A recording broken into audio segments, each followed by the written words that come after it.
November is a time of gratitude and thanks for many. It's also National Adoption Month. If you didn't know, this morning we'd like to share a powerful story that I think illustrates how an entire family's future can be changed by adopting. Emmanuel Crawford is currently the running back at Grove High School, is the new career rushing yards leader for Class 5A in Oklahoma. His mom, Audrey, is here as well. Good morning to you both. Good morning. How are you? Congratulations on the new record, by the way. Thank you. You know, I wanted to start off, Emmanuel, about your early life. We have some pictures from you growing up in Ghana. What do you remember about growing up in Ghana? It seemed very difficult. So I was in an orphanage for a little bit. I think one of my most vivid memories is the day that I got rescued from child slavery. It was just like seeing someone come in and, you know, you're leaving with them and they're, you know, taking you somewhere that you don't even know you're going, but you trust them, so. And as we take a look at this picture, this is you when you were on a boat in Ghana. And what do you remember from this time? I mean, I know you were young, 3, 4 years old, but what are some of the things that, did you remember wanting to just get out of that life? You know, I always said one day I would wrestle with the white man. So I think, you know, from the very beginning. You said that. God had put it in my heart, like, hey, like, you're not gonna be here forever, so. And Audrey, what was going on in your life at this time?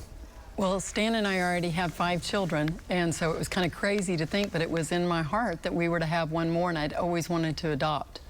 And so just through a friend who had Touch of Life, she had adopted, and they didn't adopt kids out of Ghana, but she showed me a video of Emmanuel and said, I'm making a trip in January, and this was 2010.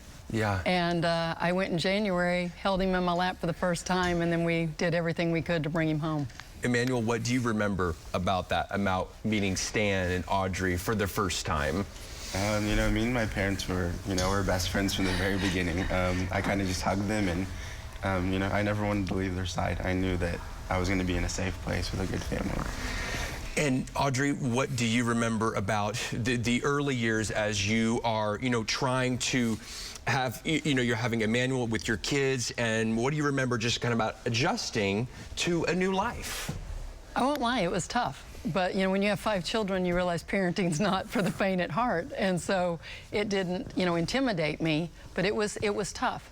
And I think that's what's so cool as you talk about his current, you know, and what happened last week when he broke a record is we had support from the beginning.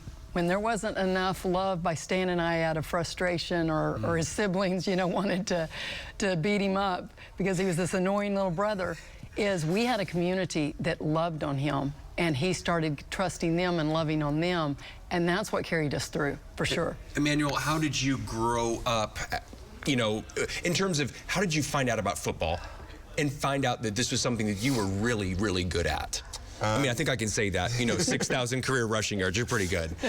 So our neighbor was actually the Little League football coach. Okay. And I was best friends with his son.